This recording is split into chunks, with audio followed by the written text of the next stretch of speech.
பிரான்சில் நடைபெற்ற சர்வதேச குதிரை பந்தயத்தில் இத்தாலி வீரர் பிராங்கி டெட்டோரி சாம்பியன் பட்டம் வென்றார்.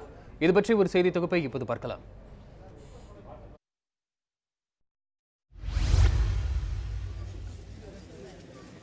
பிரான்சின் சாண்டலி பகுதியில் உள்ள மைதானத்தில் பிரிக்ஸ் டி டைன் சர்வதேச குதிரை பந்தயம் நடைபெற்றது.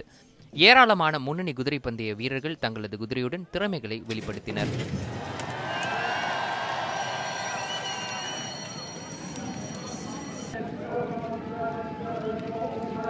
வீரர்களை உற்சாகப்படுத்த குதிரை பந்தய பிரியர்கள் மைதானம் முழுவதும் திரண்டிருந்து போட்டியை கண்டு ரசித்ததோடு வீரர்களுக்கு தங்களது ஆதரவையும் வெளிப்படுத்தினர்.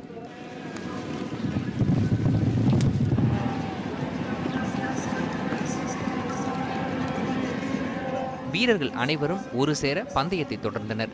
வெற்றி இலக்கை எட்ட குதிரையுடன் வீரர்கள் ஒருவரை ஒருவர் முந்தி செல்ல முயன்ற காட்சிகள் பார்வையாளர்களுக்கு விருந்தாக அமைந்தது.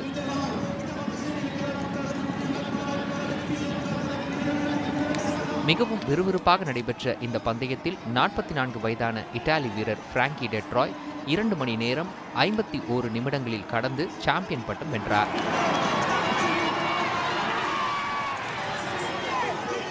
சாம்பியன் பட்டம் வென்ற டெட்ராய்க்கு கோப்பையுடன் கைக்கடிகாரமும் பரிசாக வழங்கப்பட்டது.